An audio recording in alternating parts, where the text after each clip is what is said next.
आजानुलम्बितभुजो कनकावदाता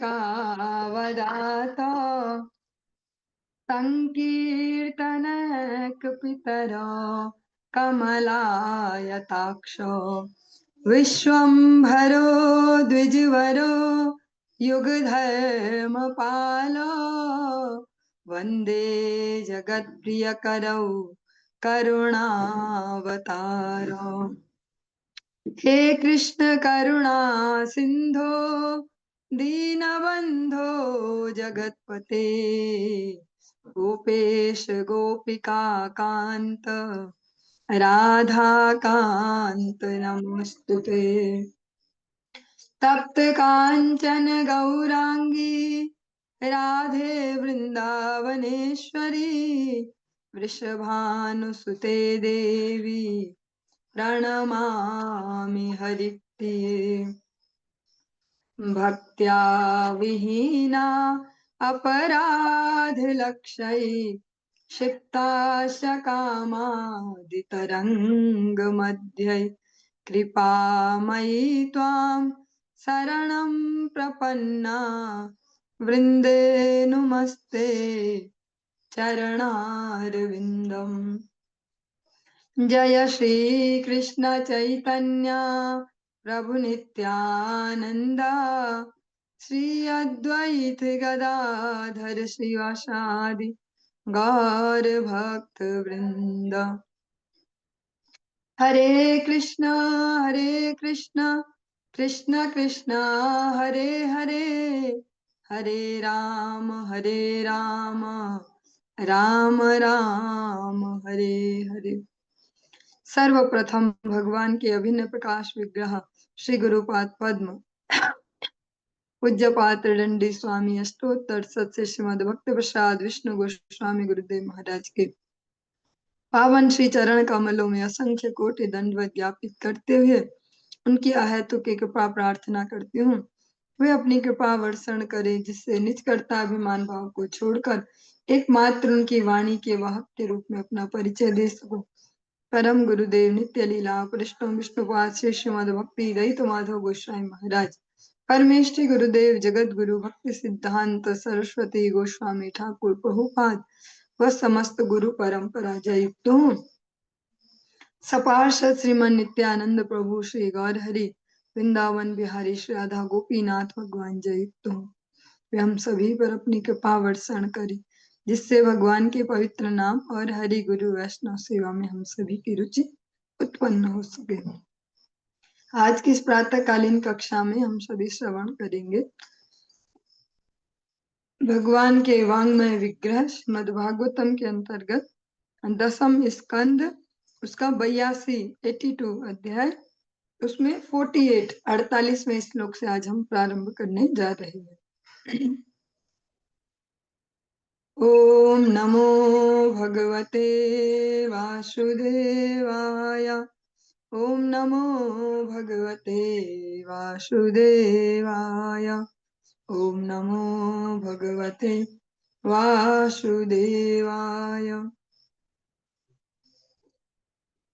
जो प्रसंग हम श्रवण कर रहे हैं सूर्य ग्रहण के अवसर पर सभी द्वारका के निवासी सारे परिवार समेत कुरुक्षेत्र के पावन तीर्थ में वहां पर सभी उपस्थित हुए हैं। वही समस्त ब्रजवासियों से उनका इतने लगभग पूरे 100 वर्ष हो चुके थे। 100 वर्ष बाद उनका मिलना हुआ है। भगवान ब्रज गोपियों से मिलते हैं और उनसे वार्तालाप करते हैं। नंद बाबा यशोदा मैया का भी आलिंगन प्राप्त करते हैं। सुखदेव गोस्वामी जी कहते हैं आहुश्चते नलिननाभ पदारविन्दं योगेश्वरहृदि विचिन्त्य मगाध बोधः संसारकूपपतितोत्तरणावलम्बं गेहं जुषामपि मनस्यु धियात् सदा नः।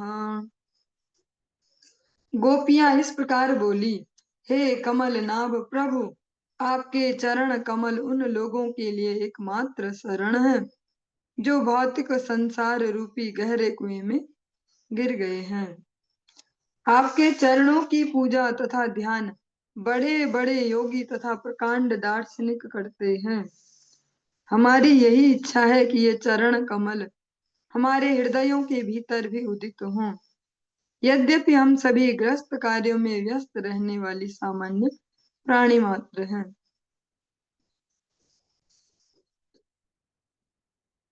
ब्रज गोपियां भक्ति के शिखर पर होते हुए भी खुद को ना दैन्य भाव से इसको कह रहे हैं कि हम तो सामान्य से ग्रस्त महिलाएं हैं। एक प्रकार से जो आपके श्री चरण कमल है वे हमारे हृदय में स्थित हो जाए हमेशा हमेशा के लिए, ऐसी कृपा करें। ये जो 82 वाला अध्याय संपूर्ण हुआ, हम 83 वाले अध्याय को आज प्रारंभ करते हैं।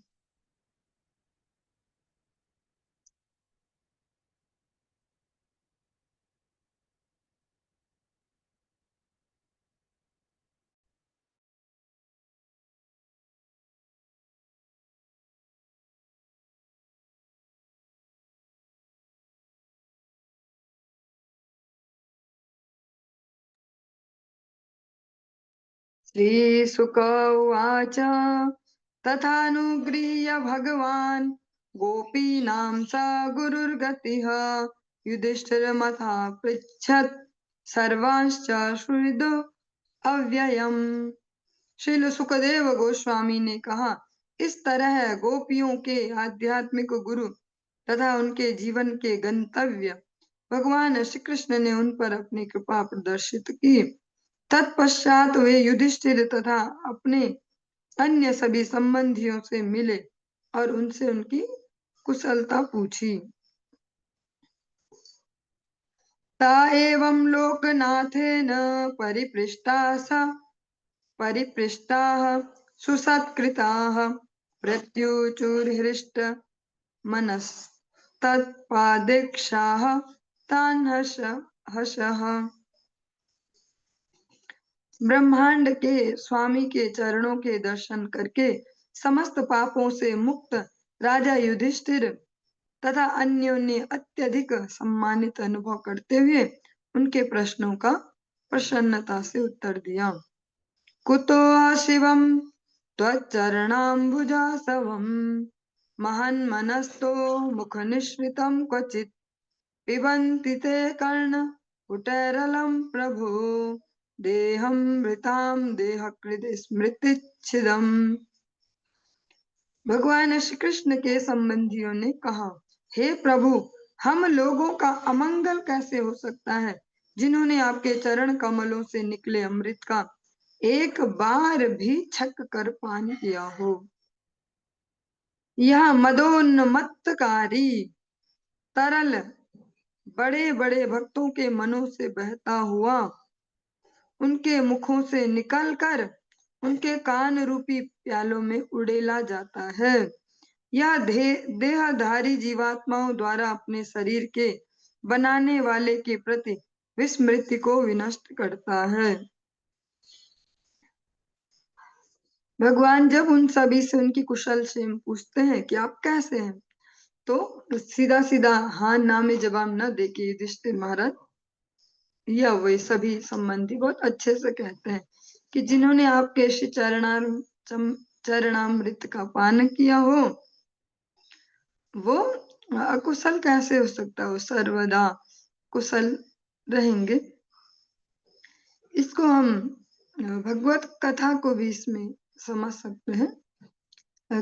जो चरणामृत की महिमा कही जा रही है वही भगवान की कथा की महिमा है, उसी को ही यहाँ पे कहा जा रहा है।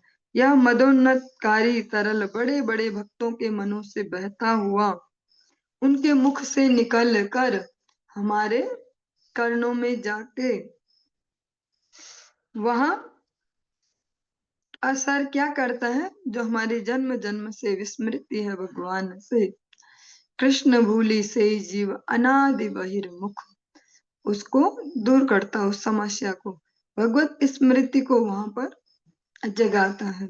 अर्जुन ने भगवत गीता श्रवण करके स्पष्टतया इसी भाव को कहते हैं, नष्टो मोहा स्मृति लब्ध्वा त्वत्प्रसादान मयाच्युता। मेरा मोह नष्ट हो गया है और मेरी स्मृति लौट आई है। नॉर्मली जब हम बचपन से हमारी ऐसी कंडीशनिंग है कूट कूट के, और ये प्रैक्टिकली है भी, हम जो भी हम मनुष्य शरीरों में हमें यही पता है कि हम मनुष्य और हम यही है, बस जो दिख रहे हैं हम यही है। जो गुरु वैष्णव है, भगवान के भक्त हैं, वे इसीलिए पूरे विश्व भर में भ्रमण करते रहते हैं निरंतर, कि वे जीवात्माओं को यह दिला पाए कि आप ये शरीर नहीं है, शरीर छूट जाएगा या शरीर के कोई कोई अंग टूट भी जाएंगे और फिर भी आप रहेंगे। आप एक जीवात्मा हो जिसका वास्तविक गंतव्य है भगवत सेवा, भगवत धाम। इसी स्मृति को दिलाने के लिए वे निरंतर प्रयासों में रहते हैं। हमें बचपन से ऐसी कंडीशनिंग मिली है कि तुम ये शरीर हो, मतलब ऐसा तो कोई कहता नहीं कि तुम ये शरीर हो, पर ऑब्वियसली हम सब यही जानते हैं बचपन से कि हम यही हैं। तो अपनी इसी आइडेंटिटी को प्रसन्न करने के लिए जो इसके लिए हमें अनुकूल लगता है उसमें जीवन भर लगे रहते हैं, और शरीर छूट भी जाते हैं और पता भी नहीं चल पाता कि हम ये शरीर थे या नहीं। ऐसा कुछ विषय जीवन में आता ही नहीं है, ऐसा कुछ याद करने का अवसर कि हम ये शरीर हैं कि नहीं है, नहीं है तो कौन है, गंतव्य क्या है, कहाँ से आए कहाँ जाएंगे। ये एकमात्र भगवत भक्तों की सन्निधि से ही ऐसे क्वेश्चन आते हैं, वरना सभी देह लेवल पर ही चल रहे हैं। पहले भारत देश में ऐसा नहीं था, पर अनेक अनेक अनेक अनेक सभ्यताओं ने यहाँ आक्रमण किए, उससे यहाँ भी जो संसर्ग है उनका, उससे यहाँ की जीवात्माएं भी वैसी दूषित है।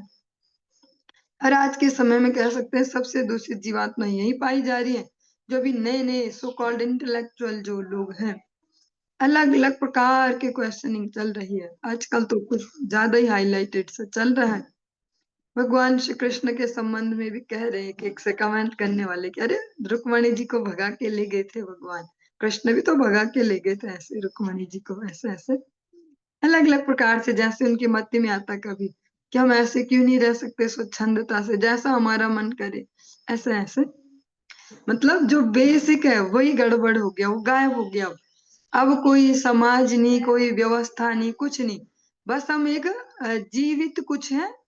और जीवित वो कुछ भी हम जानवरों जैसे ही है, जैसे कुत्ता फ्री है, वो कहीं भी जाए, कहीं भी कितने संबंध स्थापित करे, कहीं खाए कुछ खाए, कहीं पड़ा रहे। ऐसे मनुष्य भी अब चाह रहे हैं हमें आप स्वच्छंद जीने दो, हम कहीं पड़े रहे, कुछ खाए, कैसे जिए, कैसे संबंध बनाए, हमें कोई कुछ नहीं बोल सकता।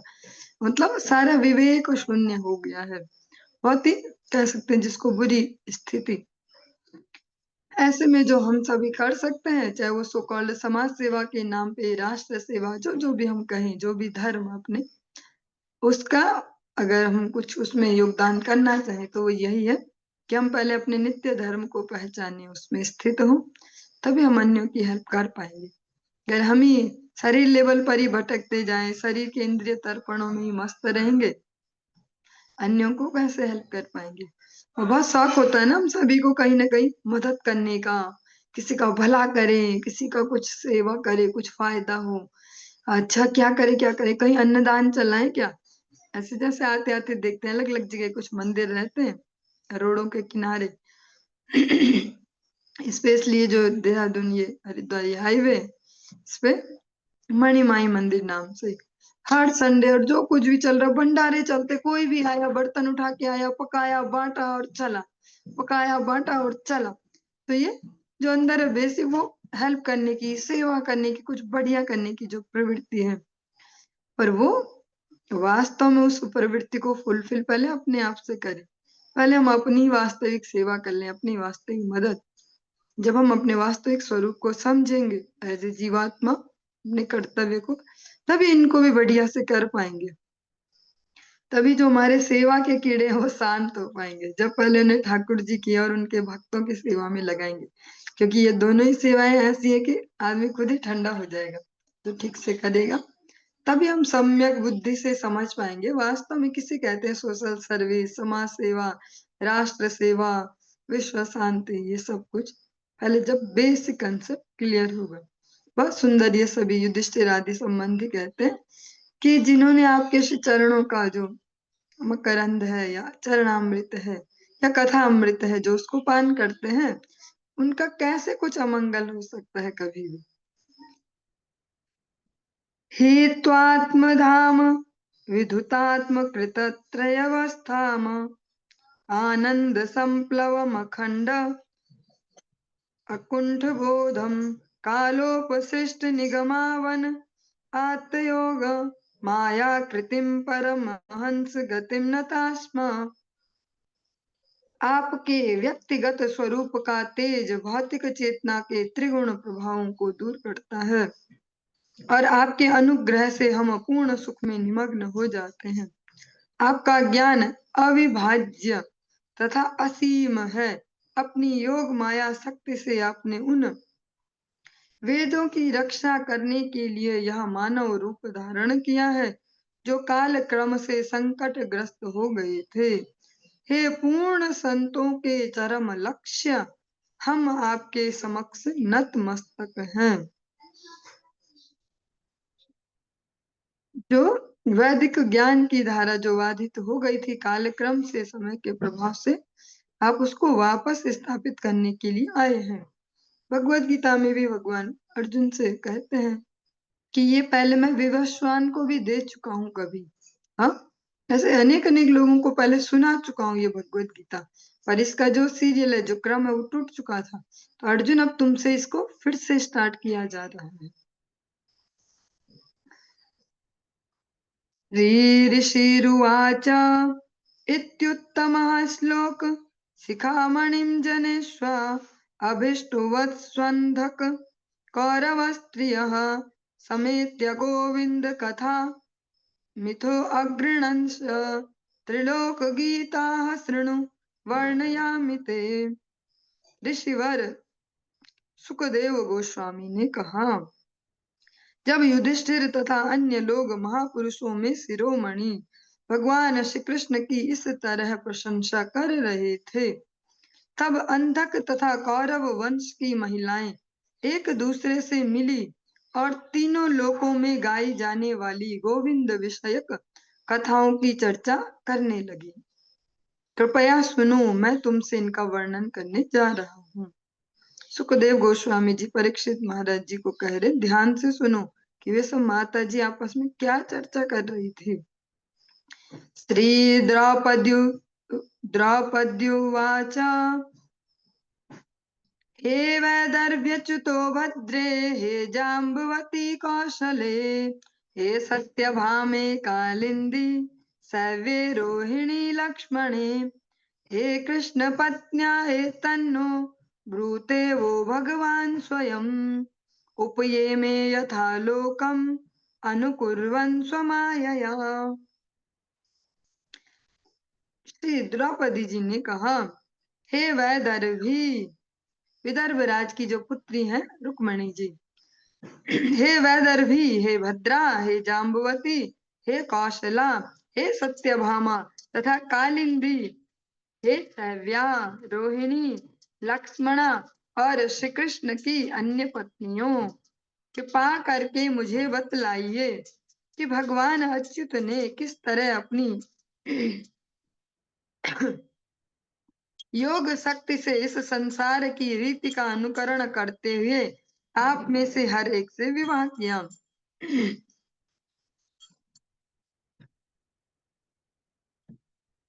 जो यहाँ पर अभी रोहिणी नाम हमने सुना, वो रोहिणी माता वाली रोहिणी नहीं है। कृष्ण पत्नियों में से जो एक है वो रोहिणी है, जो भामासुर के कारागार में से छुड़ाई गई 16,100 राजकुमारियों में से एक है। द्रौपदी जी उनसे पूछना चाहती हैं, अब तुम सब अपने अपने विवाहों के प्रसंग सुनाओ, किससे कैसे भगवान का विवाह हुआ है। जैसे सभी जब कोई भी उत्सव होते हैं, सब रिश्तेदार मिलते हैं, तो होता है ना, वो सब निपट गया, जब खाना पीना और सोने वाला समय है, सब बैठ जाते हैं और वही परम आनंद, वही तो होता है उत्सव का। सब बैठ गए, गप्पे मारे, और याद है उस दिन कैसा हुआ था, तब ऐसे हुआ, अच्छा तुम ये बताओ वो कैसे है, वो ऐसा सब। ऐसे द्रौपदी जी बिन रानियों से पूछ रही है, बताओ तो ठाकुर जी कि आपसे जो विवाह है वो कैसे संपन्न हुआ। श्री रुक्मण्युवाच चाद्यायमार्पयितुमुद्यत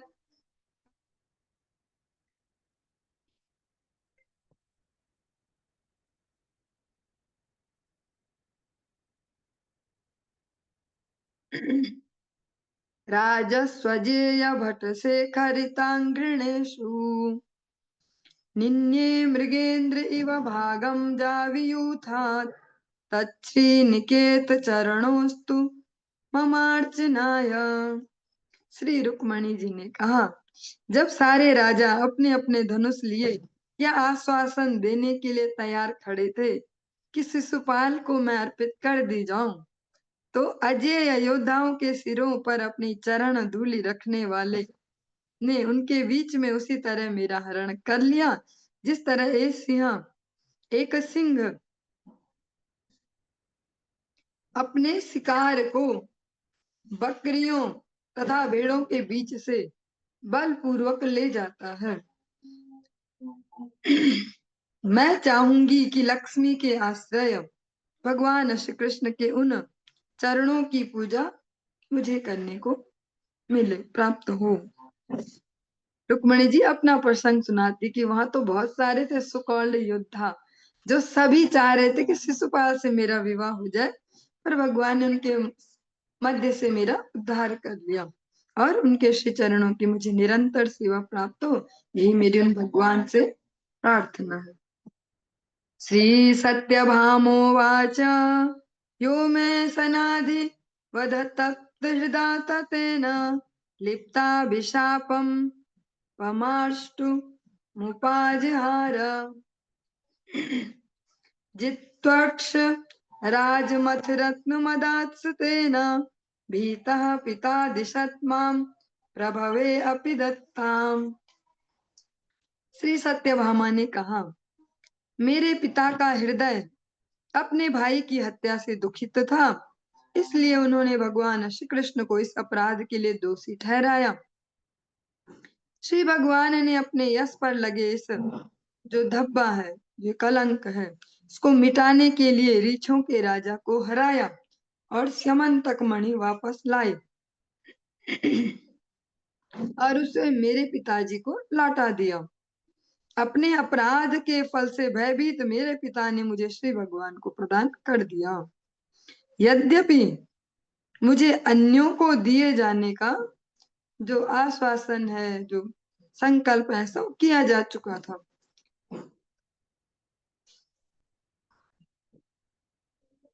जो सत्यभामा जी हैं, उनका जो विवाह है पहले कह सकते हैं अक्रूर जी या ऐसे ऐसे अलग अलग एक स्वयंवर रच के कि भैया कोई भी फिर विवाह कर सकते हैं, ऐसा कुछ पहले सेटिंग हो गई थी, फिट हो गया था मामला, लेकिन फिर इस प्रकार से हुआ ये समंतक मणि का प्रसंग तो फिर भगवान से उनका विवाह हो गया।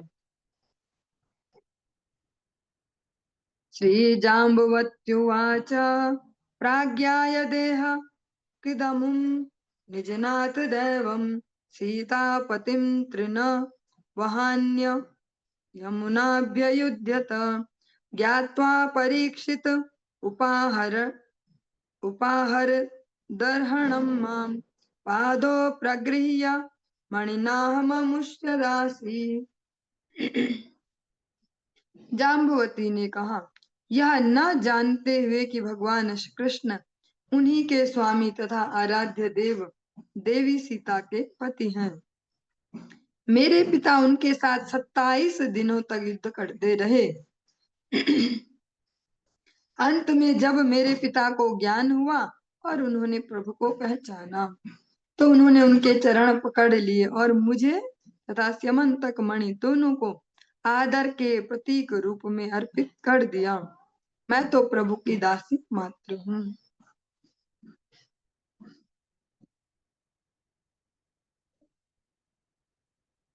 श्री कालिंद्युवाच तपश्चरन्ती माज्ञाया स्वपाद स्पर्शनाशया सख्योपेत्या गृहीत पाणिम योहम तदगृहमार्जनी। कालिंदी जी ने कहा, श्री भगवान जानते थे कि मैं इस आशा से कठिन तपस्या कर रही हूँ कि एक दिन मुझे उनके चरण कमल स्पर्श करने को मिलेंगे। अतएव वे अपने मित्र के साथ मेरे पास आए और मेरा पानी ग्रहण किया। अब मैं उनके महल को बुहारने वाली दासी के रूप में लगी रहती हूँ। ऐसा दैन्य सूचक उक्ति से ऐसा नहीं समझेंगे कि जो कालिंदी जी वहां झाड़ू मारती है। ऐसा वो दीनता से अपने लिए कहती कि ऐसे ही भाव से मैं रहती हूँ। ऐसे भाव से नहीं रहती कि अब तो मैं द्वारकाधीश के सर पे चढ़ जाऊं, इनको रोज धमकाऊं। ऐसा। श्री मित्र वृंदो वाचा यो माम स्वयंवरम उपेत्य विजित्य भूपान निन्येष्वयूथ गमिवात्म बलिम द्विपारिह भ्रातृंश्च मे अपकुरुतः स्वपुरं श्रियाकश तस्यास्तु मे अनुभवमग्रय वने जनत्वम्। मित्र वृंदा ने कहा, मेरे स्वयंवर समारोह में वे आगे बढ़ आए। वहां पर उपस्थित सारे राजाओं को, जिनमें उनका अपमान करने का दुस्साहस करने वाले मेरे भाई भी थे, हरा दिया और मुझे उसी तरह उठा ले गए जिस तरह सिंह कुत्तों के झुंड में से अपना शिकार उठा ले जाता है। इस तरह लक्ष्मी जी के आश्रय भगवान श्री कृष्ण मुझे अपनी राजधानी में ले आए। मैं चाहती हूँ कि मुझे जन्म जन्मांतर उनके चरण प्रक्षालन करने की सेवा करने का अवसर मिलता रहे। श्री सत्योवाच सप्तो क्षणो अतिबल वीर्य सुतीक्ष्ण श्रृंगान पित्रा कृतान क्षिति वीर्य परीक्षणाय तान वीर दुर्मद हनस्तरसा निगृह्य क्रीडन् बबन्धः यथा शिशवो अजतो कान य इत्थं वीर्यशुल्कां मामदासीभिश्चतुरङ्गिणीम् पथि पथि निर्जित्य राजन्यान् निन्ये तदास्यमस्तु मे। श्री सत्या जी ने कहा, मेरे पिता ने मेरे साथ विवाह के इच्छुक राजाओं के पराक्रम की परीक्षा लेने के लिए घातक पैने सींगों वाले 7 अत्यंत बलशाली तथा जोशीले सांडों की व्यवस्था की थी। यद्यपि ये सांड अनेक वीरों के मिथ्या गर्व को चूर चूर कर चुके थे, किंतु भगवान श्री कृष्ण ने बिना प्रयास के ही उन्हें वश में करके बांध दिया। जिस तरह बच्चे खेल खेल में बकरी के बच्चों को बांध लेते हैं, बकरी को नहीं, बकरी के बच्चों को बांध लेते हैं, इस तरह उन्होंने अपने शौर्य के बल पर मुझे मोल ले लिया। तत्पश्चात वे मेरे मार्ग में विरोध करने वाले सारे राजाओं को हराते हुए मुझे मेरी दासियों तथा चतुरंगिणी सेना समेत ले गए। मेरी यही अभिलाषा है कि उन प्रभु की सेवा करने का सुअवसर मुझे प्राप्त होता रहे। श्रीभद्रोवाच पिता मे मातुलेयाय स्वयमाहूय दत्तवान् कृष्णे कृष्णाय तच्चित्ताम अक्षौहिण्या सखी जनैः अस्य मे पाद संस्पर्शो भवे जन्मनि जन्मनि कर्मभिर्भ्राम्यमाणाय येन तच्छेय आत्मनः। भद्रा ने कहा, हे द्रौपदी, मेरे पिता ने स्वयं ही मेरे मामा के पुत्र श्री कृष्ण को बुलाया था, जिन्हें मैं पहले से अपना हृदय सौंप चुकी थी, और उन्होंने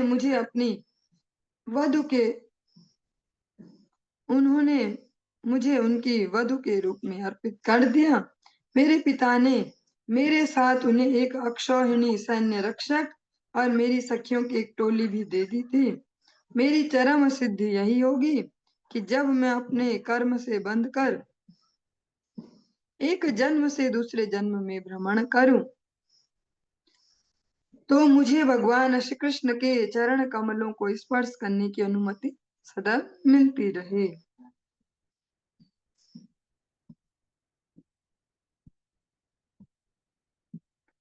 श्रीलक्ष्मणोवाच ममापि राज्ञ अच्युत जन्म कर्म श्रुत्वा मुहुर्नारद गीतमासः चित्तं मुकुन्दे किल पद्महस्तया वृत्तः सम्मृश्य विहाय लोकपान।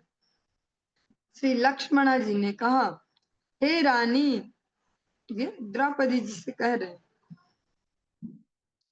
हे रानी, मैंने श्री नारद मुनि को भगवान अच्युत के अवतारों तथा कार्यों की बारंबार महिमा गाते सुना और इस तरह मेरा हृदय भी उन्हीं भगवान मुकुंद के प्रति अनुरक्त हो गया। वास्तव में देवी पद्महस्ता ने विविध लोकों पर शासन करने वाले बड़े बड़े देवताओं को तिरस्कृत करके काफी ध्यान पूर्वक विचार करने के बाद उन्हें अपने पति के रूप में चुना है। जो लक्ष्मी जी है वे भगवान श्री नारायण का जो चयन करती हैं अपने कह सकते हैं प्राण स्वरूप, उसको यहाँ पर लक्ष्मणा जी याद कर कर कहती कि ऐसे ही मैंने भी भगवान का ही वर्ण कर लिया था मन में, नारद जी से इनकी कीर्ति सुन के, जैसा रुक्मिणी जी भी कहती हैं श्रुत्वा गुणान भुवन सुंदर, ऐसी जो लक्ष्मणा है वो भी कहती है भगवान की उस अमल कीर्ति अमल यश को मैंने नारद जी से श्रवण किया, अपने चित्त को उनके चरणों में समर्पित कर दिया। ज्ञात्वा मम मतं साध्वी पिता दुहितृवत्सलः बृहत्सेन इति ख्यातस्तत्रोपायम् अचीकरत्। मेरे पिता बृहत्सेन स्वभाव से अपनी पुत्री के ऊपर में मेरे ऊपर अनुकंपावान थे, और हे साध्वी, यह जानते हुए कि मैं कैसा अनुभव कर रही हूँ, उन्होंने मेरी इच्छा पूरी करने की व्यवस्था कर दी। यथा स्वयंवरे राज्ञी मत्स्यः पार्थेप्सया कृतः अयं तु बहिराच्छन्नो दृश्यते स जले परम। हे रानी, जिस तरह आपके स्वयंवर समारोह में एक मछली का प्रयोग लक्ष्य के तौर पर यह निश्चित करने के लिए हुआ था कि आप अर्जुन को पति के रूप में प्राप्त कर सकें, उसी तरह मेरे स्वयंवर में भी एक मछली का ही प्रयोग हुआ, किंतु मेरे प्रसंग में यह मछली चारों ओर से ढक दी गई और नीचे रखे जल पात्र में इसका प्रतिबिंब ही देखा जा सकता था।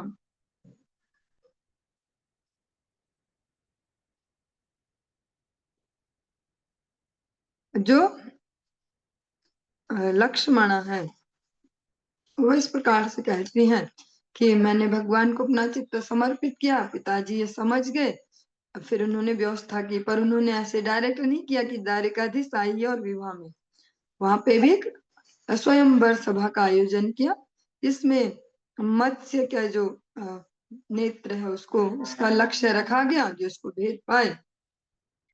और याद दिलाती है द्रौपदी जी को, जो क्वेश्चन पूछ रही थी अभी, बताओ ना सबके विवाह कैसे कैसे हुए, उनको कहती जैसा आपके विवाह में हुआ था ना, मछली को टारगेट रखा गया था, ऐसे मेरे विवाह में, पर आपके विवाह में खुली थी वो मछली, ऐसे देख पा रही थी, लेकिन मेरे विवाह में उसको ढक के रखा गया था, केवल छाया छाया आएगी ऐसे। श्रुत्वा तत्सर्वतो भूपा आययुर्मत्पितुः पुरम् सर्वास्त्र शस्त्र तत्वज्ञाः सोपाध्यायाः सहस्रशः। यह सुनकर बाण चलाने तथा अन्य हथियारों को उपयोग में लाने में दक्ष हजारों राजा अपने सैन्य शिक्षकों के साथ मेरे पिता के नगर में सभी दिशाओं से एकत्र हुए। पित्रा सम्पूजिता सर्वे यथा वीर्यं यथा वयः आददुः ससरं चापं वेधुं पर्षदि मध्यः। मेरे पिता ने हर राजा को उसके बल तथा वरिष्ठता के अनुसार उचित सम्मान दिया। जैसे वे बलवान है, जिस लेवल के या जिस लेवल पर उनकी एज है, वैसे वयोवृद्ध जो भी उनके एज के हिसाब से सबको सम्मान दिया। तब जिन लोगों के मन मुझ पर टिके थे, उन्होंने अपना धनुष बाण उठाया और सभा के मध्य एक एक करके लक्ष्य को भेदने का प्रयत्न करने लगे। आदाय व्यासृजन् केचित् सज्जं कर्तुमनीश्वराः आकोष्ठं ज्यां समुत्कृष्य पेतुरेके अमुना हताः। उनमें से कुछ ने धनुष उठाया किंतु उसकी डोरी नहीं चढ़ा सके, अतः हताश होकर उन्होंने उसे एक और फेंक दिया। कुछ ने धनुष की डोरी को धनुष के एक सिरे तक खींच तो लिया किंतु इससे धनुष पीछे उछला और उन्हें जमीन पर पटक दिया, क्योंकि ये धनुष और ये प्रत्यंचाएं वैसी नहीं होती जैसा अभी बच्चे बनाते खेल खेल में। छोटा सा एक छोटी सी एक डंडी ली बांस की या किसी भी, और उस पर डोरी बांधी और हो गया धनुष। ये धनुष विशाल भी होते थे और भारी होते थे, उनको संभाल पाना और इतना उनको पकड़ के प्रत्यंचा को कस पाना सबके लिए संभव नहीं होता था। अतः जैसे उसको अगर खींचते प्रत्यंचा के लिए तो इलास्टिक जैसे हमको इलास्टिक जैसे छूट जाता तो चटाक से वापस आता है, ऐसे वो झटका देता और वो गिर जाते। सज्जं कृत्वा परे वीरा मागधांभश्च छेदिपाः भीमो दुर्योधनः कर्णो नाविदंस्तद्वस्थितिम्। कुछ वीर यथा जरासंध शिशुपाल भीम दुर्योधन कर्ण तथा अम्बष्ठ राज धनुष पर डोरी चढ़ाने में सफल तो रहे, डोरी तो चढ़ा दी किंतु इनमें से कोई भी लक्ष्य को ढूंढ नहीं सका।